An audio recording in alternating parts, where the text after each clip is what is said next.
watching Calf Kick Sports Podcast.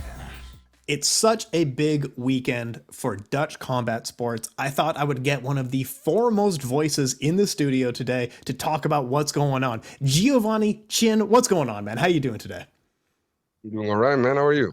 Man, you know me, hanging out. Now, we got a lot to talk about. We got big stuff going on in Glory, Bellator, UFC, but I want to get to know you a little more because I think you and I met just because we kept showing up at the same shows, and eventually we were like, oh, maybe we should shake hands. You know what I mean, man? So I want to know, like, how did you get started in combat sports?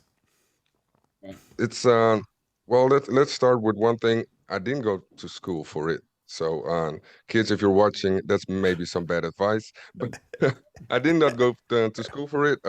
Actually, how it started, it was this is my 10th year in the biz, so to say. And it started because the UFC wasn't broadcasted in the Netherlands on television back then. Right. And it was on Fox in America. And then Fox came here to the Netherlands. So I thought, they're going to broadcast the UFC. But they didn't. It wasn't the plan. Okay. And what I did, I created a Facebook page to gather as much people as I can to show the UFC and the broadcaster then that people would like to see the UFC. Okay. And this worked. And we gathered 50,000 people on this Facebook page, and and actually we got invited to the UFC, and I did my first reporting gig at UFC Berlin, Mousasi versus Munoz. That was my first event ever. Oh my God. Wait, so you got invited by the UFC because you started a Facebook fan page? That's the coolest thing. I know, but it was then. Probably these days it's not going to work as it did way back then. But it wasn't me. It wasn't me alone. You probably know Big Marcel. Everybody knows Big Marcel. Of course. Yeah. So he was in the crew. A couple of other guys were in the crew, and actually Marcel was the big engine. He knows everything. He's like a machine. It's not normal how hard that guy works. Yeah. And we were with a group and on the Facebook page just providing news and even breaking news. We broke the news that Aldo got injured when he was supposed to fight Conor the first time. That was you guys. It was your fault. On Facebook.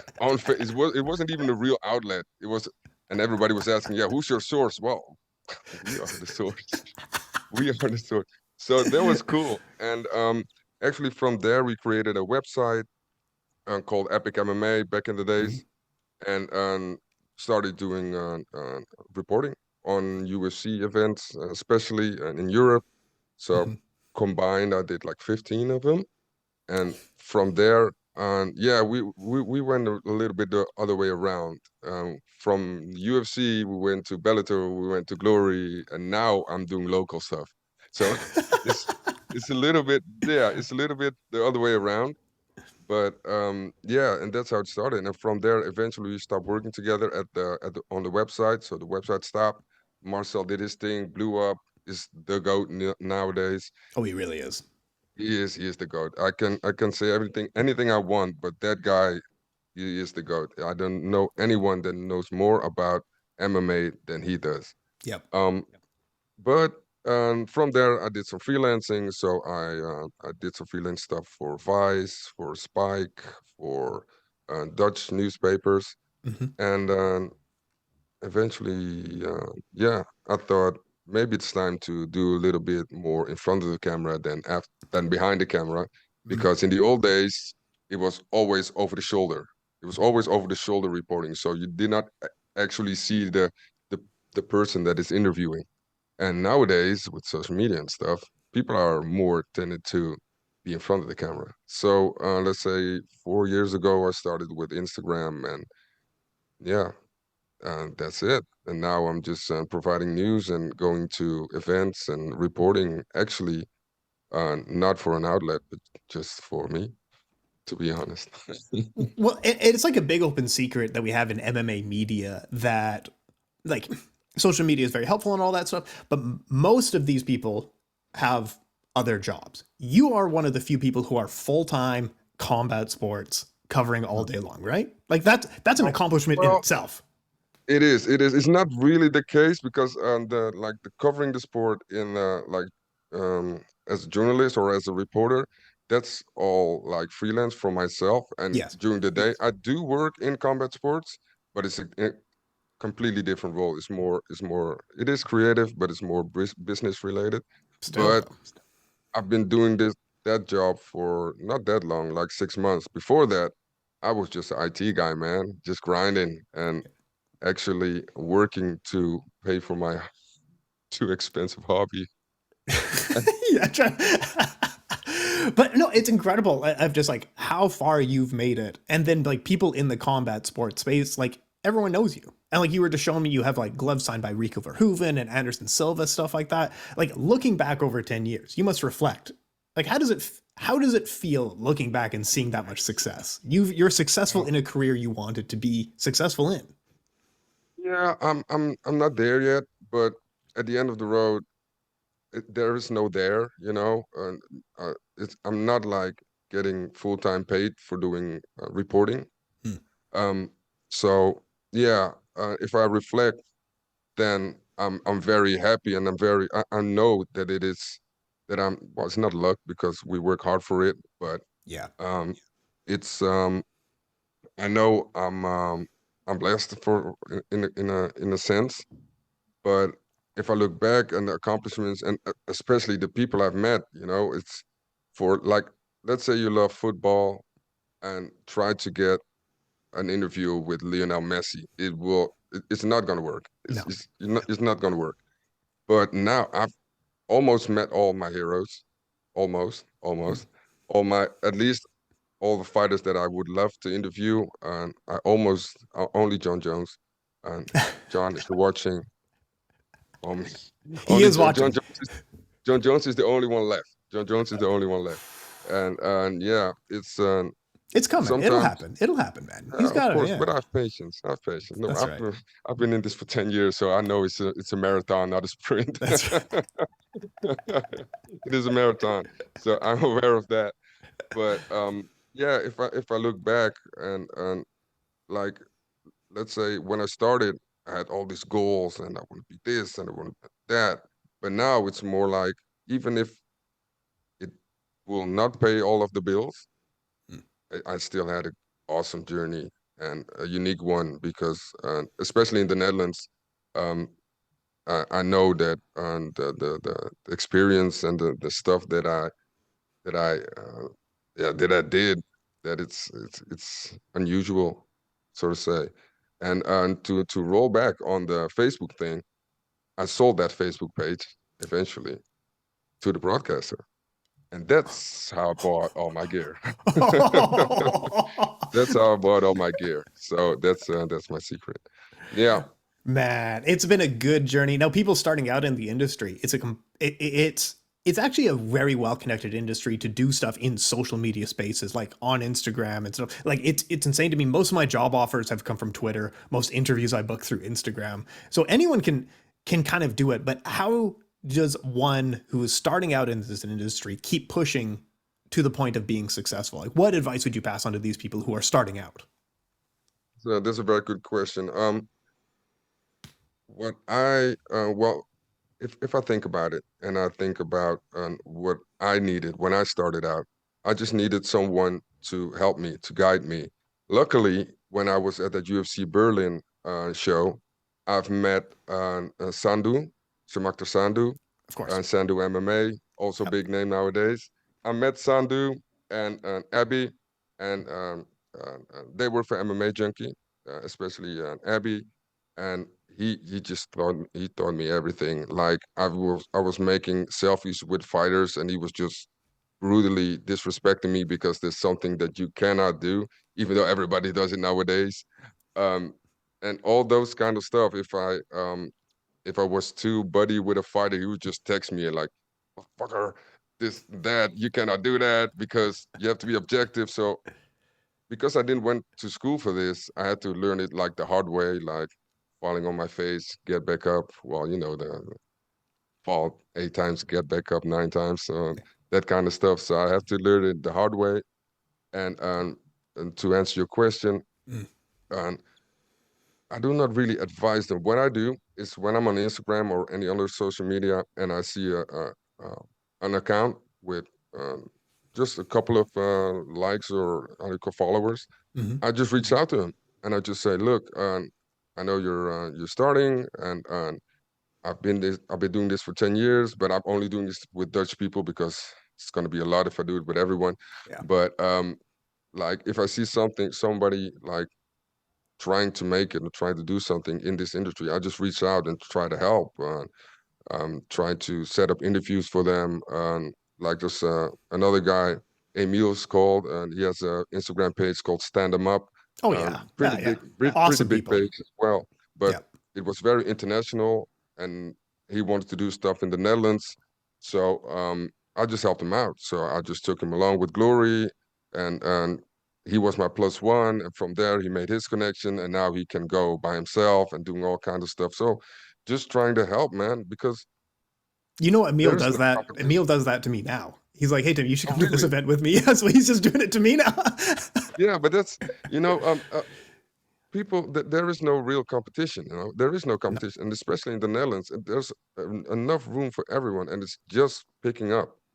Fighting sports is growing. It's still growing. So for me, I just like to help everyone that needs help, and I like give without expecting, giving without expectation. Just it's a little bit selfish because I do it to feel good.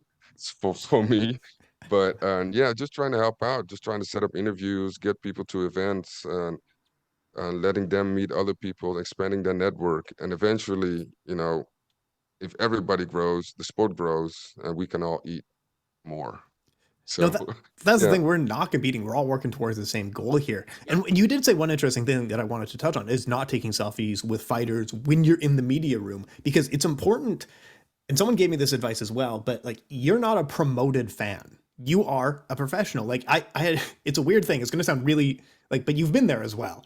It's going to sound like I'm really Sure. patting myself on the back, but like, we were at the weigh-ins and there's like Karen Bryant in front of me.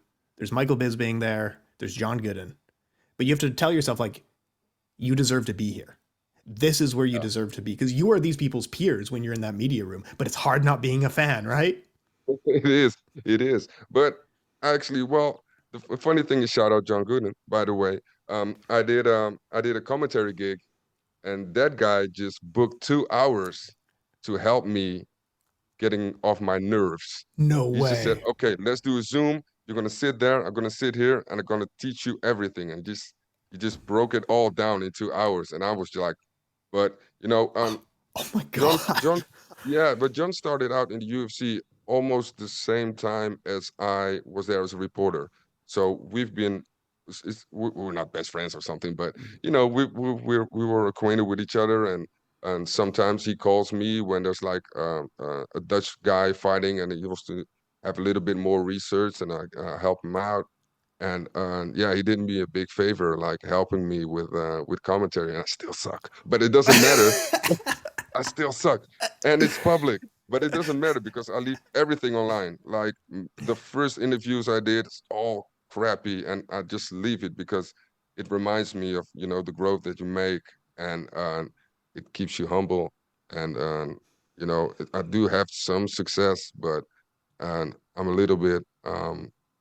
I have to be careful because I really like it, the attention Yeah. and stuff. So I really keep myself grounded, and I got my mother that's highly critical of everything I do. What's in a good way, in a good way, in a good way. So she keeps me grounded. So that's all right. Yeah. So that's it. Yeah, but yeah, about the selfies. Yeah, I was making selfies like crazy. I was like, man, I saw Mark Munoz back in the days. Yeah. Well, everyone and Gan, almost Oh my everyone God. except John. John, come on, man. Yeah, except John. Well, yeah, you know what's funny? I think early on, even before we had really good setups, like I got a good microphone now. You have an amazing setup, amazing microphone, amazing camera, all that stuff. Even before then, I think when you're a little bit nervous and starting out, I think we're a little bit better because you're uncomfortable and I'm doing so much research. Like I had people on and I would do hours and hours of research. But now like I'll have a world champion on and sometimes I'll like, oh, 5 minutes of research. You know what I mean? It's actually a weird thing where I think I was better last year in a way. Like, you know what I mean? Am I wrong here? For researching. No, no, I understand what you're saying. But another side on doing too much research, and I do, how do you call it? I do recognize that because previously when I went to like Glory press conferences or UFC press conferences, I had like an entire list with, I don't know, 40 questions of things I have to ask, and it's not a conversation anymore. It's like question, answer, okay, next question. And now I do the same as you. Like I'm on Instagram every Friday. I have live interviews, and I interview like a Glory kickboxer or MMA fighters, or I don't know, even people behind the scenes like the cut man or something, just to have people introduced into our world. And nowadays it's like maybe four bulletin points, four talking points, and it's just flowing. It's just talking, and it's much better. So yeah, in one way, that was maybe it was better because you did so much research, but on the other hand, now it's more natural. So it's And that's both that's the sides. secret. You actually don't want an interview. You want a conversation. Yeah, that's important. Yeah, that's important. That's something that I really wanted to have known when I started out. It's a conversation. It's not a Q and A. So that's it. Yeah. Easier said than done. Especially when you have big names like you have like Ernesto Hoost and Boss Rutan on. I'd be so nervous for those. Like, how do you... Not anymore. Not anymore. When I started out, actually, when I started out the Facebook page, Bas Rutten was the first one that printed out a picture like I won the UFC on Dutch television, and as the host was actually and as the host and Remco. I don't know if you know Remco Pardoel. I He might know the face if I saw it, but I don't know the he name off the top fought of my in head. UFC 2, Okay. and he also very supporting, and nowadays, and that's very crazy because when I talk to Ernesto host, it's only about food, and it's not even about fighting. It's only about food and chilling and hanging out and doing, and for me that's insane because he's from the same country as I am originally. Yeah. So for me as a kid, looking, it's like someone from my country made it like internationally, like in the K1 scenes. I really looked up to him, and now it's very surreal that I just speak to him on a regular basis and just kicking it and having fun. It's so strange but cool as well, right? So how did you start as a combat sports fan? Did you start on K1? Did you start on the UFC? Where was your first kind of Stories, introduction to that all this? stories, that story is even funnier. As I said, I was in IT, so I'm a low key geek. Not low key. I'm very proud of being a geek, by the way. Uh, but especially a gadget geek and games. I like games too. Still 40, still playing games. Um, but and I started out, and it was very funny because it was a colleague of mine. His name is Craig McGibbon, and he told me that a WWE guy is going to fight the heavyweight UFC champion. And I Is this was like, Brock? what? Is this Brock Lesnar? Brock Lesnar Yeah. versus Okay. Randy Couture. Yeah, versus Nice. Randy Couture. UFC Yeah. And 91. That was a good look, time. you see, my memory isn't that good. I can tell you my own history, but other than that, no, but everyone has his own skill. No, but he told me that, and I watched that event, and I really, to be honest, didn't like it because um because I wasn't familiar with that kind of violence. I was K1 kickboxing, I understood, but MMA, a lot of people when they react like shocking to MMA, I can understand them, but when you Yeah. see the techniques and you understand everything that's going on, you can appreciate it. And of course, you see blood, but it's a different. And it's not that I like violence; I like sport. Mhm. So um, But but especially that fight in particular, like Brock was so much bigger and Randy was like an 85-year-old man. Yes, yes, yeah. So yeah, but I watched the entire event, not only the main event, just the entire event. But it didn't grab me yet. So I thought, oh, well, maybe sometime. And then I bought the game, UFC Undisputed, two or three or one, I Yeah. don't know. It was one of them. Yeah. And then I played the game, and I as a gamer, you check the stats and the moves, of course, and Yeah. I got familiar with the techniques and the positions on the ground, the submissions, and then there was I don't know which one it was, but an Anderson Silva fight, Yeah. and I don't even remember anymore which one it was, but on that card, I recognized those guys from the game. It's like, oh yeah, that guy is a striker, and that guy is a grappler and stuff, and anything. And I was really in shock because the same announcer was Bruce Buffer, and I heard the same voices, Joe Rogan and Mike Goldberg back in the days.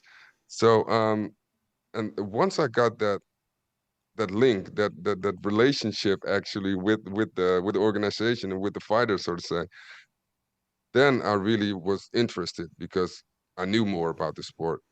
And I don't know which event. I think that Anderson Silva really got me on it, Yeah. really got me hooked, and from there it was crazy. It was especially with the UFC marketing. And back in the days, there weren't like weekly fights. It was like a couple of months, and then there was an event. So you really waited and anticipated on it. And it's not because I live in the Netherlands. So Yeah. when the main card starts, it's 4 a.m. We're not. So Yeah, I know. you can do that once a month. You could do that maybe twice a month. But at my age, like I just want to chill out on the couch and relax, and not till 8 a.m. or something. But yeah, back But in those days, you can't yeah, even work at that time. Like we're supposed to like write articles and stuff. It's 6 a.m. The sun is coming up. How do you expect me to write? You know what I mean? We can't stay up, is what I'm saying. We're too old for this. that's true. And yeah, I'm not the type of guy that do a nap in the afternoon. I cannot sleep. So yeah, nowadays, I try. I really try. But once you hear that, there's like a cut scene that says, "Please wait, we'll be right back," and that's that music. Yeah. That's that typical UFC wait music, and that gets me every time. Every time that thing comes on, I'm falling asleep. So yeah, I tried, but I'm I'm not staying up anymore. I try actually, but like big events or for me, what I find interesting for some fighters, I do stay up, but Yeah. man, it's a struggle. It's a I, struggle. I think the last time, like I think a Connor fight I'll stay up for kind of thing, but that's about For it me, at was this point. I was really curious about John Jones, Cyril Gane. So that one I had to stay up. I'm almost yeah. Sometimes I'll do the opposite where I'll get up at 5 a.m. and just catch the main event and then go back to sleep again. Smart, yeah, but I'm not a morning person as well, so that's tough. So that's tough. So at that time, Yeah, you got into the UFC through the video game. You were a major gamer. What else were you playing at this time? Because it's a weird thing where the UFC game is a sports game, but if you liked fighting, there was other fighting games that you could be into. yeah, true. But actually, well back really back in the days, it was Tekken for me. Ah, Tekken yeah, yeah, yeah. really, I love Tekken. Um, but other than that, I only played like UFC, Call of Duty. I played a lot. Um, what else? GTA, of course. Doing stuff that I normally cannot do, but wish I could sometimes. Sometimes, sometimes. Um, You're talking about and like nowadays, making money and stuff like that in the stock market. yeah, Yeah, making money yeah. doing crazy stuff that I only can do in my dreams.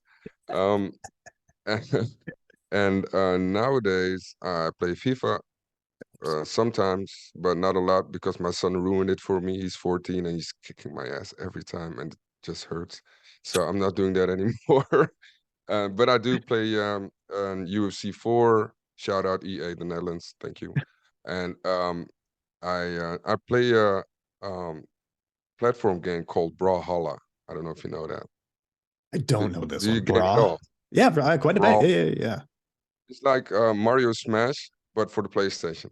Oh, this looks super fun. This looks really good. But let me ask you, Oh man, so the new UFC games, the EA ones, you start on the yeah, THQ ones. And I know yeah. maybe you're working with EA a little bit. Which ones do you like more? The originals or the new ones? um, I have to say, at first, I like the. I can tell you what I like more of the one and of the other. Like the THQ games, Yeah. um, those are more reactive. So when you punch, you punch. Yeah. It's the same as in FIFA, by the way. Because when EA UFC, it looks like the animations are a little bit too long. So if you want to make a combination very quick, then you have to wait. You can cancel it nowadays, but it's a little bit more slow paced, Yeah. and it's difficult, more difficult than new EA ones. Yeah. Those are like weird button combinations and stuff, but that's also a charm, I think, because if you're really good, then you're really, really good. You know, you cannot just button bash and win that game. So it takes skill. But I do think, let's see, for me it's tough. I think it's tough, and it's not because I'm not working with EA. By the way, I work the PR agency that does it for EA gives me, so I have to give them a shout out actually. But Perfect. but yeah, but I do really like the game because it's complicated, and if you can like not master it, but if you're a bit handy with it, gives some satisfaction. And I only play online, so because that's my thing. I love playing online games. So your son's Yeah. 14, beating you at video games. Is it disheartening now? Because I'm starting to get to this point too, where fighters are closer to your son's age than they are to your age now. Fighters, in English, if you say you to someone, it's just you, right? You say you to older people, you say you to younger people. In the Netherlands, Okay. we say je, as in if you're amongst your peers, you know. Okay. But if you're with elderly people, you say u. Oh, right. Okay. So instead of je, it's u, it's like a form of respect. And nowadays, people call me u. So it does hurt a little bit. It it does hurt a little bit, like the young ones. It does hurt a little bit, and I usually corrected them, like say, yeah, just say yeah. But nowadays, I think your parents brought you up correctly. If you say "u" to me, then it's a form of respect, so I'll just take it. And I have gray hair as well, so I can understand. So you started with Gegard Mousasi, and now Gegard is still fighting this weekend. Like it's insane how long he's been in the fight game because he was fighting at the highest levels in Dream in Japan in like 2008, 2009, had a stint with Strikeforce in the UFC. Now he's just having a good time in Bellator. I wanted to talk to you about Gegard Mousasi. Where is he at in his career? Are we talking about Gegard in the last like 4 fights of his career, or is he just going to keep fighting for the rest of his life? I think I think he doesn't have to fight. I think he has enough money, enough accomplishment because he is, in my opinion, the Dutch MMA GOAT. He's so underrated The Dutch for MMA GOAT. Let normal me see. fans. Who else would be there? Alistair? Alistair, Boss? Marloes Bas Koenen? Rutten, Marloes Koenen. Yeah, no, not the GOAT. None of them are the GOAT, in my opinion. Because if you look at his record, it's insane. If you look at the people he fought, no controversy, stand-up guy, um, always respectful. Last couple of years, his personality comes out a little bit more, so I like that because he's actually really funny and like dissing Conor McGregor and stuff, and very smart, intelligent, the way he carries himself. Yeah. I do think that Gegard is the best MMA fighter ever from the Dutch From the best Dutch MMA fighter ever. Yeah, it's just all pluses. I don't see only thing that's missing in his career is UFC belt, and that's not even his fault because he got kicked out for no reason, actually, in my opinion. well, the story that we heard, at least from the English side reporting, was that he was negotiating with Bellator and the UFC at the same time. And then the UFC said, oh, if you're negotiating with them, just go with them. Like, we're not going to pay you more. And at that time, he was like a top 3 middleweight on a win streak in the UFC. And the UFC just said, no problem, go ahead. Yeah, and that's because he wasn't. he wasn't as flamboyant, you know. He's just like himself, like, and that's actually why I like the guy because he's not putting on a show. He's really just being himself, kicking ass, helping other young guys. Because one thing that people may not know, he has a MMA gym next to his house, Hmm. and we do not have like mega gyms here in the Netherlands, and Right. it's a kickboxing country, as you know. Yeah. So what he does in his gym, he has like all the elite Dutch fighters come there and they train like privately with each other and make it a little bit of a, I don't know, it's not open to the public. Like reporters are not welcome there. It's like once in a while you see a picture and then you see him with Costello or you see him with any other upcoming great fighter, like only the elite, and then they really help each other there. So he's also giving back, and yeah, man, I do think that I think maybe as you said, 4 or 5, maybe less fights still. That's what I think. Because Costello Van Steenis, he's in the same division in Bellator, and he's doing all right and trying to go for the title as well. Um, so I think that he's going to either go up because he already fought in light heavyweight as well, Yeah. and make a room for Costello. But I do not think that we can enjoy Gegard very long anymore, to be The, honest. no, we have to be reaching the end of his career. Like it's just insane how long he's been around and at the highest level in every organization he's competed in. Now, the perfect retirement tour. Do you think Bellator would be bold enough to go and do a show in the Netherlands? Because they're doing shows all over Europe.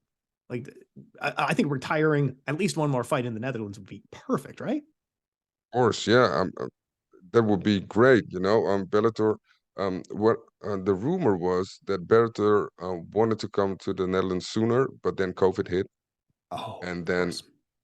because I think that year Bellator, UFC, and another organization, I don't know which one, they were all planning to come to the Netherlands, but it didn't happen. And now in the UFC, we have only Jarno Errens. I say only, but he's a very good fighter, very good kid as well, very Yeah. nice guy. Um, but and Germaine de Randami, but she's just had a baby, so she's out. And there might be some new UFC fighters coming, but it's not interesting for the UFC to come to the Netherlands. Bellator, on the other hand, Yes. we have 5 fighters. Yeah. I think, yeah, Costello, Gegard, Denise, Yeah. Peter Buijs, and yeah, is there someone? Am I missing someone? Oh, we Maybe probably I have are. 4. Yeah. Still now. I'm sorry if I forgot you. I'm sorry. No. I'm sorry if I forgot anyone. No, but we had Melvin, of course, there as well. They could Um, re-sign him for one um, fight. He's fine. He's still yeah, around. yeah, you can sign him. Yeah, if they come to the Nets, I hope they do. Yeah. Unfortunately, I wasn't at the press conference today because it was today, and that would have been my first question. I hope some of the other reporters there asked it, but I do think they will come, simply for the reason that they just landed a new broadcasting deal with Videoland, the same home as Glory Kickboxing. Yeah. And the cool thing about that streaming service is that the people behind the scenes are also people from the industry.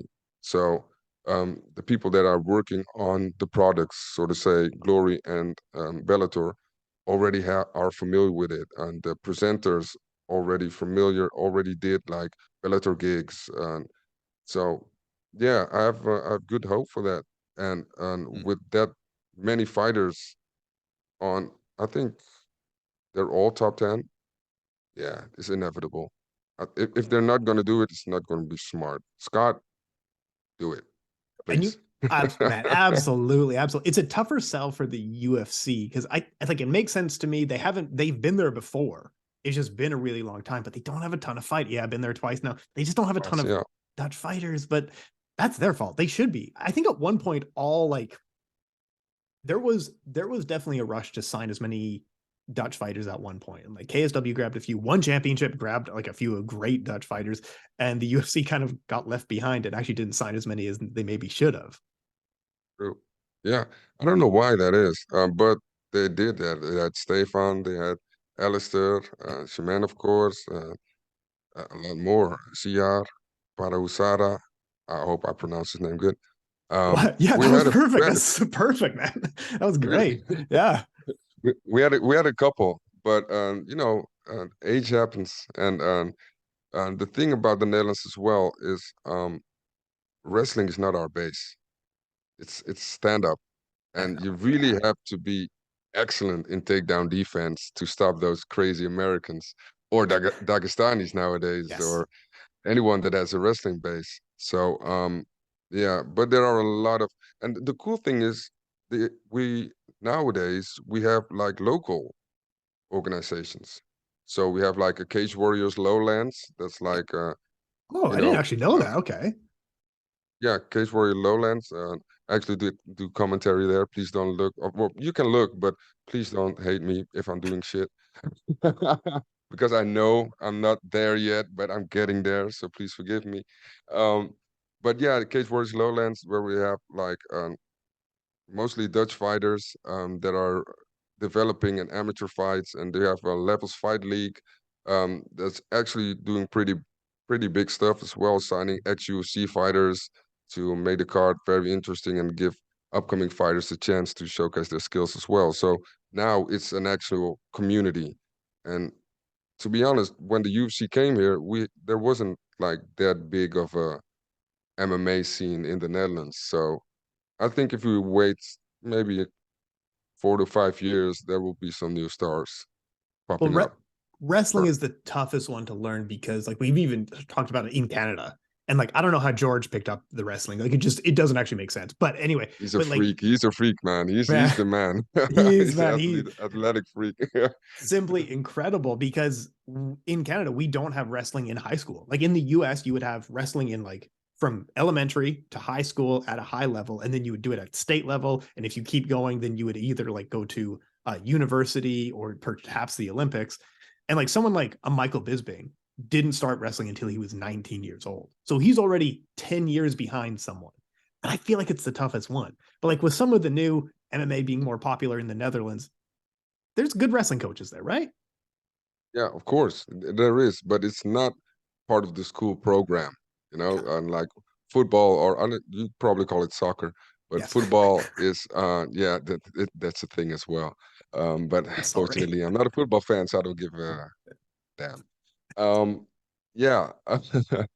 So, but yeah, and that makes it even more special that those guys from the old days managed to get that far, with not a wrestling base. And now you do have a couple of specialists, but now MMA is a sport. So they even have kids MMA here. Of course, you have to wear pads and stuff, and they make it safe.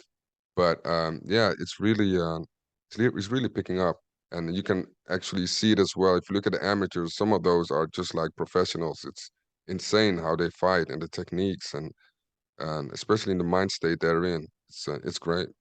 Sihir Barazada was a cool guy. He was an OG back in the day as well. I'm just like, this guy likes to fight. Yeah, he is, and a very, very nice guy, and a very, I know, he's an animal. Like if you see him, you're like, whoa, he can be very, how you call it, impressive. Yeah. But if he talks, he's like, oh, he's a sweet guy. It's just a very nice guy, and it goes for most of them actually, very open. Most of the fighters are very open and very kind and different than you see when the cage closed. Well, yeah, Yeah. yeah, yeah. Oh, yeah, of course, of course. And that's the stuff we try to get in interviews of like, show me you being like a normal person. But someone I feel like that they get across really well in terms of like being a really nice person is Denise. And you, as you were just talking about, Yeah. Miss Dynamite. There's just something about her. She's so charismatic and so nice. And I want her to do well in MMA. Do you think it's gonna happen? She's fighting this weekend at Bellator 296. She gonna make it in MMA? Yes. Well, she's all round. She's all rounders. Of course, she came from kickboxing, and they did not make it easy for her. A lot of people get the easy way, and they're gonna put a striker versus a striker because it's their field. She didn't get that. She got she got some challenges, and now I think she's 6-5, and very close of being the Bellator MMA champ, because she's already the Bellator kickboxing champ. I think she might be the last one, because there haven't Yeah. been Bellator kickboxing. But this weekend or this Friday, I think she's fighting a striker as well. So, and if they're just gonna strike, I'm gonna give it to Denise. Easy. If it's just striking, it's gonna be easy. But her training camp, and she did that mostly dedicated on wrestling, and she had a couple of interviews, and I've spoken to her as well. And this time, she really wants to showcase what she's good at. So she focused on what she's good at, and the other things that she's not so good at, um, she she worked defensively. So the takedown defense, the get-ups, just everything to make sure she gets in her element, and that's standing. And that's a very smart approach. So, course, of course, I cannot bet against her, because she's No. Denise, and Hesty's gonna kick my ass. That's No, I'm right. kidding. I'm Yeah. kidding. I'm kidding. I'm kidding. No, actually, Denise appreciates it when you're when you give feedback. You know, she's not gonna be mad of stuff, and if you give her feedback, she's like, oh yeah, maybe I can try. You know, Hmm. but I do think that she will win this Friday. I do think she will win. I think that her fight is the easiest one to predict from the Dutchies. That's saying a lot. I think out of her and Mousasi, I think ultimately Denise is closer to getting a Bellator world title. Just because, I mean, Mousasi is amazing. He's an incredible fighter and all that. Just given what happened in the last championship match, I think Denise is a lot closer. I think there is still gold in her future, potentially. Yeah, it could be, could be. Well, actually, I saw the press, a bit of the press conference, and the fight between Mousasi and Edwards, and it looks like it's a title eliminator, because, yeah, Johnny Eblen, Yeah. I'm Yeah. not Yeah. sure if Yeah. I can pronounce the name. Yeah. Yeah. Um, he was in the audience, and he said, yes, and I'm very happy to see this fight and see how this unfold. I might retire that guy or smash his dreams. So that looked like a title eliminator to me. So I think that the title is still in grabs of Mousasi. And for Denise, I think maybe this fight could set her up for a title fight, maybe another one, but she's up there as well. Yeah. It's going to be a good weekend. We also have, as for Dutch sports, we do have Jairzinho Rozenstruik will be headlining this weekend. And Oh, we forgot one. go ahead. Go ahead. Costello versus Douglas Lima. Man, fighting Douglas Lima is like the hardest thing in the world. It's not an easy fight. What do you make of this one? He has the hardest fight of the three of them, I think. But he Absolutely. does have an advantage, and so does Gegard, because Costello fought Edwards and Gegard fought Lima Mm, mm. in the past. So they can help each other because they had experience. But I think Costello, been a while since he fought, it's gonna be a very tough fight for him. I do think that he can win this fight, especially because his reach, and he has something ferocious about him, and it's very. Of course, they all say I'm hungry and I'm ready, but for some reason, he really feels like he has a point to make, and I think that he's going to go all out, especially against Lima. You cannot make any mistakes. You cannot do crazy stuff. So I think he has the biggest task ahead of him. I do think he will win. But I also think it's going to be a very tough and hard fight, and could be fight of the night potentially. Man, Yeah. it's tough. Douglas Lima, like even in the, I do recognize he's probably past his prime, just given the last few bouts of his career. Even then, it's tough to beat him. He's a skilled fighter. Yeah. It's one of the fighters that I'm really bummed out that he didn't try it in the UFC, right? Yeah, and like, yeah, what would you have done in the UFC 4 years ago, kind of thing, right? Like, not past your prime Right. now. Ugh, I No, know. not now. Not now. No, no. But yeah, during his prime, he could have done some crazy stuff there, man. Yeah. But anyway, Jairzinho Rozenstruik, yeah. Jairzinho, yeah, Big E boy, absolutely love the nickname. I was just talking about I do a bunch of podcasts, but we were all talking about how much we love the nickname Big E boy. It's so good. But It's is it? he's Yeah, also from Suriname, so yeah, also from the country that I'm from. And Biggie Boy means big boy. It's just big boy in Surinamese. yeah. That adds up. There's so many great Dutch Surinamese fighters, like especially in kickboxing. Just so many good fighters, right? Yeah, Tyrone Spong, Melvin Manhoef, and Ernesto, of course. Of course. You name it. There are Remy Bonjaski, and the list goes on. Yeah, The greats. Here's the top five. Yeah. yeah, all the greats. Yeah, yeah, yeah. It's But cool. I don't know why. I think um it's something. I don't know. I don't know why. They're all very athletic because we also have a lot of great athletes in football. In football, there are great as well.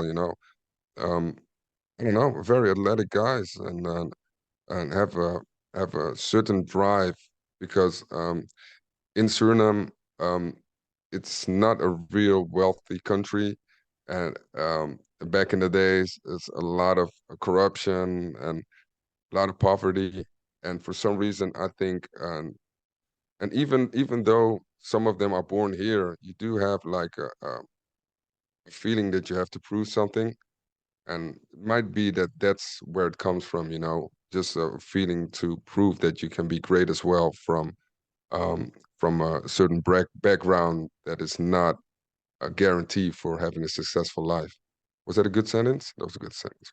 it was Good perfect. social media That was snippet. Inspirational. Have some like a piano thing in the background for it, right?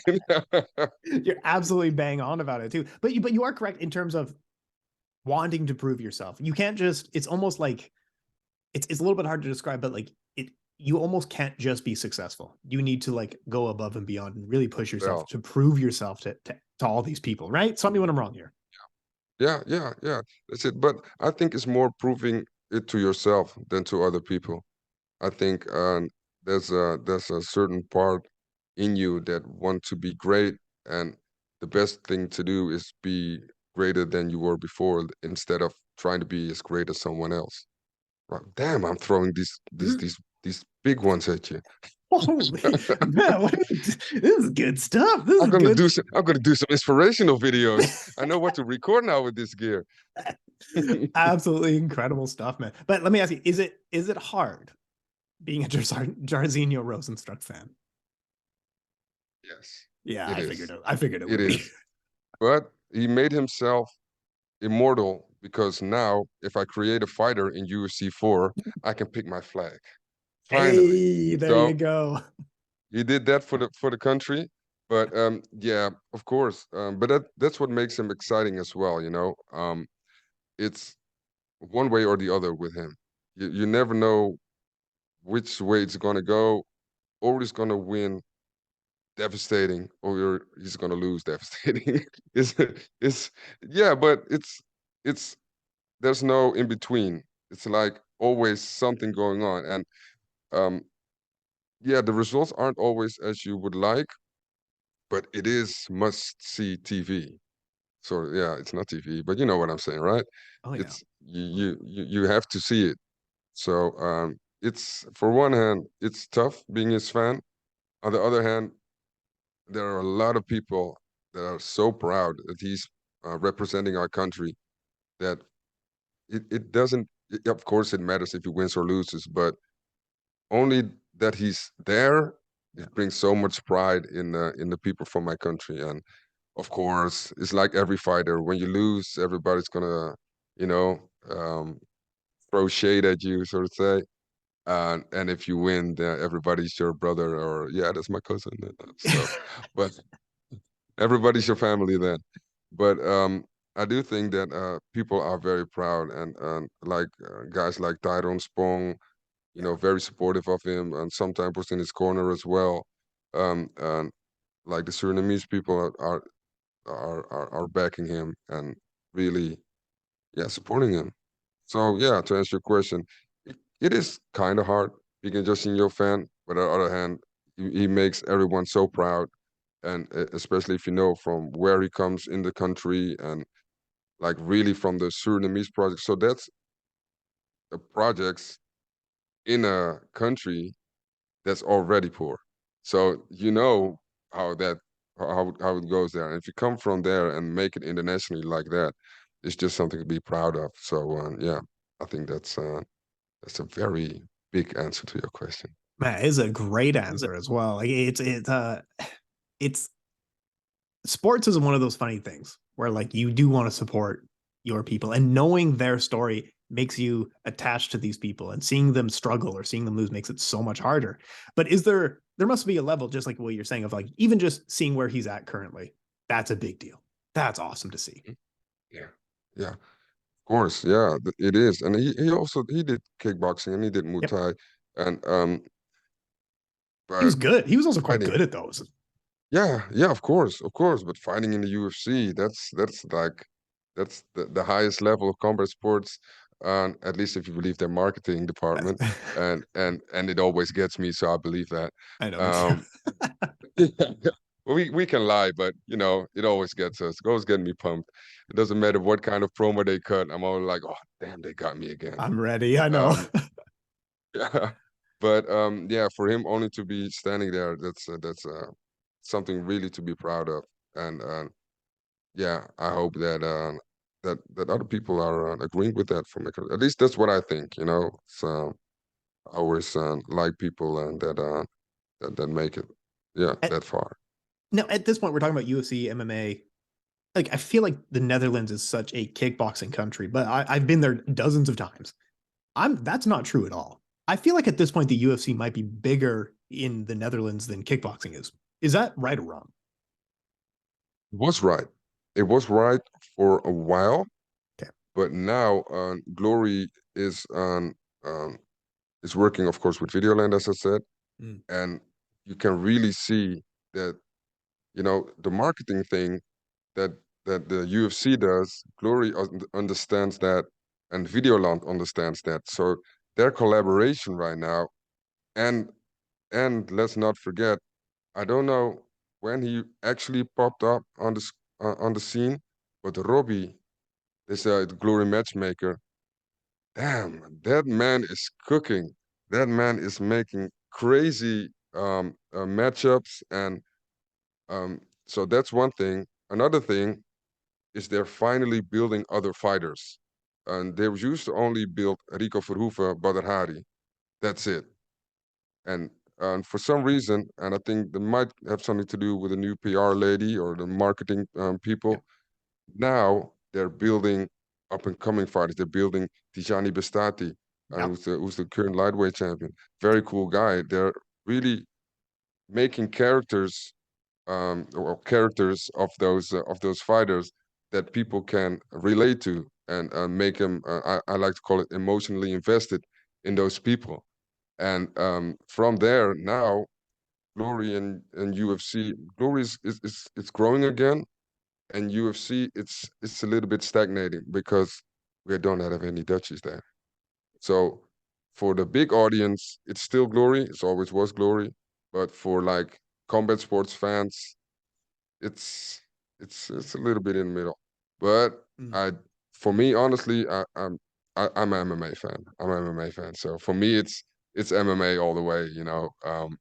So I'm maybe a bit biased, but yeah, I Yeah. think yeah, MMA is big. I don't think it's bigger than kickboxing, to be honest, because kickboxing is our Mm. number three sport.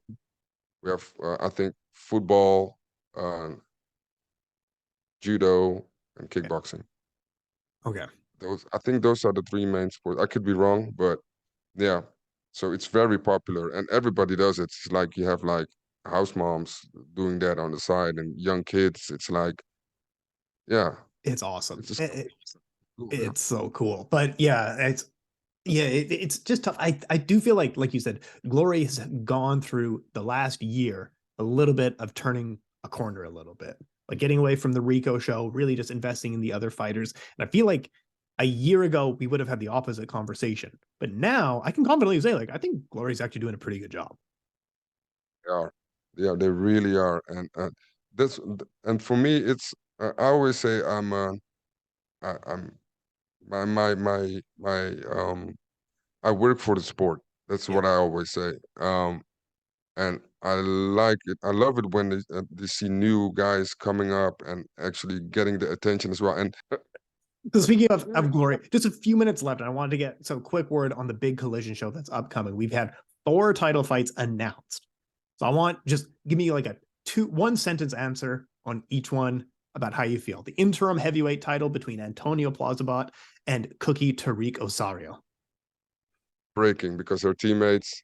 I know. And yeah, Osato worked so hard to face Plazibat, and I really uh, I like them both, but I think Plazibat has been waiting for so long to get that title fight, been so active. I think he deserves it, but Cookie's a bad man. He's a bad man. So I cannot give a prediction on that. It's very difficult for me, but I do think that Plazibat deserves that fight against Rico.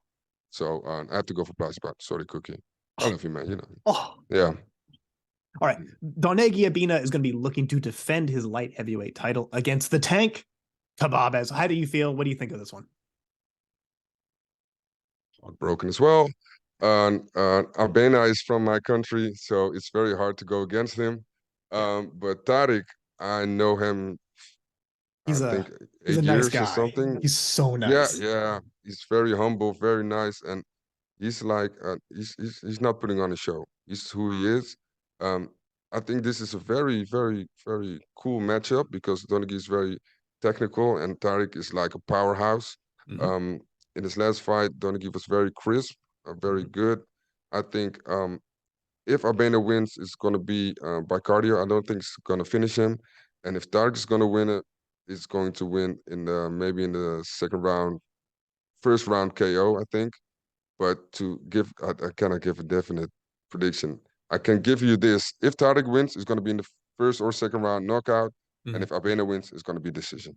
Fair enough. Hey, absolutely fair enough. Donovan Vise is going to be looking to defend his title against the Turkish Serkan Ozcaglayan for the middleweight Hey, title. We've been I, waiting for it. oh man, I want to go to collision fight, but I don't want to go because all those title fights are all people that I really like, Yeah. and Donovan Visse very technical as well. And man, he's a legend. I'm really bummed out that he didn't get to fight Pereira. I Yeah. really would have loved to see that. Um, it's hard for me as well to not go against or to go against my countryman. Yeah. But Serkan, first of all, I've known him since he was a heavyweight, and now we're talking about 8 years ago. And he's my mom's favorite fighter, and I cannot go against my mom. my mama. So no, but technically speaking, I think Donovan is he has the total package, Mhm. but Serkan has that heavyweight power and the ferociousness that he has. So it's I don't know, man. This one is really a coin flip for me. I don't know. I really don't know, and that's And what makes it interesting. absolutely. Now, I think you're going to have the same attitude on this one. You can't pick one, but Jay Overmere will be challenging for the welterweight title against Andy Semelier. I can't. It's a rematch, you know. It's a Yeah, because rematch. They already fought they fought in Fusion. I think in in like Fusion. Abu Dhabi. I think it was right. Yeah, it was Abu Dhabi. Yeah, Yeah. and Semele won that fight, but Jay made a very he really grew through the years, and he's like a young Rico now, you know, Yeah. fresh, looking good, looking all fresh, and loves to laugh. But if I look at Semele at the Groenhart fight, and which was last month, it's crazy that he's already defending his title. Yeah. Um, he really surprised me. And I know I always knew he was technical, but he's not a real finisher if you look at his record. But wow, he really impressed me. And I think if you look at um, the level of competition, I Mhm. think same layers should get this. But but Jay's the same, man. I love that guy. So sorry, man, I cannot give give you a prediction on that one. It's gonna Sorry, be guys. no but that's also the problem with being media when you're friends with all these people. I can't say that some of the things I actually feel. But here's the thing. We got 60 seconds left. I'm gonna put all your Yes. social medias will be down below. But talk us on out of here. Where can the people find more of you? What do you got going on? All that stuff. I will keep it short. On all platforms, my username is Tjin MMA. So that's TJIN MMA, and you can probably find me everywhere. And I said I did not have the platform, but I'm building one. It's gonna be called Main Event, but it's in Dutch. So I don't know your audience is going to have anything to do with it, but that's it. Awesome stuff. Thank you so much for your time, sir. Love you, man. No problem, my brother.